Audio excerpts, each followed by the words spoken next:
మాజీ మంత్రి BRS working president KTR పై కాంగ్రెస్ నాయకుడు గజ్జెల కాంతం అనుచిత వ్యాఖ్యలు చేశారంటూ ముషీరాబాద్ పోలీస్ స్టేషన్లో గజ్జెల కాంతంపై బీఆర్ఎస్ నాయకులు ఫిర్యాదు.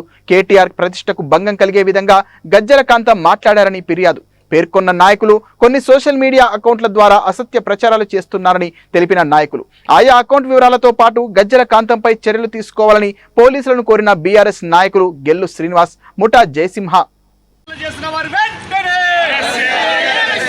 సోషల్ మీడియా వేదికగా కాంగ్రెస్ పార్టీ నాయకులు అసత్య ఆరోపణలు చేస్తున్న వారి వెంటనే సోషల్ మీడియా వేదికగా కేటీఆర్ గారిపై, కేసీఆర్ గారిపై కాంగ్రెస్ నాయకులు చేస్తున్న అక్రమాన్ని వెంటనే Congress party working president KTR గారి మీద కాంగ్రెస్ పార్టీకి సంబంధించిన నాయకుడు గజ్జెల కాంతంతో వాళ్ళ చిల్లర మల్లర స్టేట్మెంట్లు ఇచ్చి, అదేవిధంగా సోషల్ మీడియా వేదికగా కొన్ని నకిలీ అకౌంట్లు క్రియేట్ చేసి వాటి పేరు మీద ఇష్టం వచ్చినగా వాళ్ళ కామెంట్ చేసిన వాళ్ళందరిపైన ముషీరాబాద్ పోలీస్ స్టేషన్లో ఫిర్యాదు చేయడం జరిగింది. వాళ్ళందరినీ కేసులు నమోదు చేసి అరెస్ట్ చేయాలని చెప్పి వాళ్ళ ఈ రాష్ట్ర ప్రభుత్వాన్ని వాళ్ళ పోలీసులు డిమాండ్ చేయడం జరిగింది. సమాజంలో ఒక నైతిక విలువలు గల పెంపొందించే విధంగా రాజకీయాలు ఉండాలి తప్ప ఇట్లా చిల్లర మల్లర మాట్లాడి ఇవాళ కేటీఆర్ గారికి సంబంధం లేకుండా కూడా గాంధీ భవన్ వేదికగా కాంగ్రెస్ పార్టీ నాయకుడు గజ్జెల కాంతం గారు ఇష్టం వచ్చినట్టుగా చిల్లర మాటలు మాట్లాడిండు.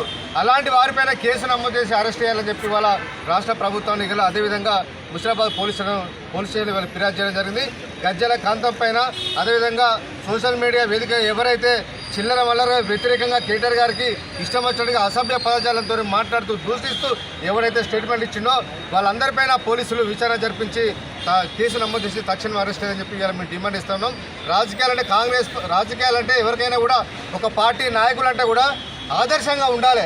అలాంటి ఆదర్శవంతమైన నాయకులకు రాష్ట్ర కమిటీలు కానీ జిల్లా కమిటీలు కానీ వివిధ హోదాలు ఇవ్వాల్సిన రాజకీయ పార్టీలు ఎవరైతే చిల్లరగా మాట్లాడతారో, ఎవరైతే వ్యక్తిగతంగా దూషాలు వేస్తారో, ఎవరైతే అవతలి వ్యక్తులను అసభ్యకరంగా మాట్లాడతారో వాళ్ళనే పిలుచుకొని ఇవాళ పౌలిచ్చే కల్చర్ ఇవాళ కాంగ్రెస్ పార్టీలో కనిపిస్తూ ఉన్నది. అందుకనే ఇవాళ గజ్జెల కాంతం లాంటి నాయకుడు, ఆయనకు తాడు లేదు, బొంగురం లేదు, కనీసం రాజకీయాల్లో విలువ లేని వ్యక్తికి ఇవాళ కాంగ్రెస్ పార్టీ తీసుకొచ్చి ఇవాళ కాంగ్రెస్ పార్టీ జనరల్ సెక్రటరీ వాళ్ళ హోదా ఇచ్చింది.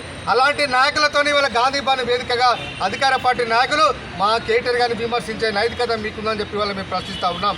ఇవాళ అసత్య ఆరోపణ గజ్జెల కాంతం గారి పైన కేసు నమోదు చేయాలని చెప్పి సోషల్ మీడియాలో ఎవరైతే ప్రచారాలు ఇస్తారో వాళ్ళందరినీ కూడా అకౌంట్లు గుర్తించి ఎక్కడున్నా సరే వాళ్ళని తీసుకొచ్చి వాళ్ళ మీద అరెస్ట్ చేసి వాళ్ళను తగిన శిక్ష విధించాలని చెప్పి ఇవాళ ముషీరాబాద్ పోలీసులను కోరడం జరిగింది. ఖచ్చితంగా చర్యలు కనుక తీసుకపోతే ఖచ్చితంగా రాష్ట్ర వ్యాప్తంగా BRS party cadre, social media cadre అందరూ కూడా ఈ ప్రభుత్వం వెంట పడతాం, మీరు శిక్షించకుండా మేమే శిక్షించాల్సి వస్తుందని చెప్పి ఈ ప్రభుత్వాన్ని హెచ్చరిస్తూ ఉన్నాం. అందరూ కూడా వలుపుకొని ఈ కాంగ్రెస్ పార్టీకి సంబంధించినటువంటి కొన్ని సోషల్ మీడియా హ్యాండిల్స్ కానివ్వండి, కొన్ని యూట్యూబ్ ఛానల్ కానీ అడ్డగోలుగా దుష్ప్రచారం చేసే ప్రయత్నం చేస్తున్నాయి.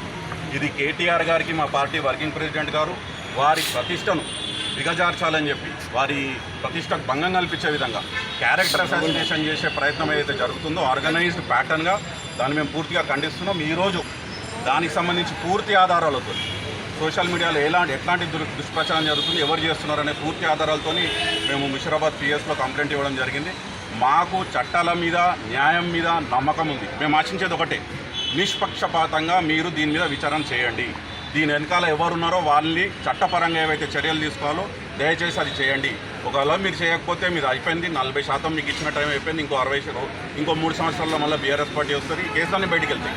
కాబట్టి మేము కోరుకునేది ఏంటంటే రేవంత్ రెడ్డి గారు మీరే ముఖ్యమంత్రి, మీరే హోంమంత్రి, హోంశాఖ కూడా మీ కిందనే ఉంది. కాబట్టి దయచేసి ఈ రాజకీయ కక్ష సాధింపు చర్యలు చేయకుండా మీరు ప్రజలకు ఇచ్చినటువంటి 6 గ్యారంటీలు, 420 హామీలు ఏవైతే డిక్లరేషన్ల పేరిట ఎస్సీ డిక్లరేషన్, ఎస్టీ, బీసీ, యువజన, రైతు ఈ డిక్లరేషన్ల మీద అయితే ప్రజలకు మీరు హామీలు ఇచ్చి అధికారంలోకి వచ్చారో వాటి మీద దృష్టి సారించండి. ఇట్లాంటి దుష్ప్రచారం ఆపండి. కేటీఆర్ గారు పెరుగుతున్నారు అంటే వారి ఎలివేట్ అవుతున్నారు కాబట్టి చూసి కడుపు మంటతోని తిన్నది అరగాక ఒక పైశాచిక ఆనందంతో ఇట్లాంటి వారి వ్యక్తిగతంగా క్యారెక్టర్ అసాసినేషన్ చేయడం అనేది కాంగ్రెస్ పార్టీకి తగదు. ఇది రాబోయే రోజుల్లో ఇది మంచి ప్రెసిడెంట్ కాదు తెలంగాణ ప్రజలకు కానీ తెలంగాణ యువతకు కానీ. కాబట్టి పిచ్చి ప్రయత్నాలు ఆపుకోండి. రాబోయే రోజుల్లో మీరు ఇచ్చే ప్రజలకు ఏదైతే ఇచ్చిర్రో హామీలు వాటి మీద దృష్టి సారించి వాటిని అమలు పరిచే విధంగా మీరు చర్యలు తీసుకోండి. జై తెలంగాణ.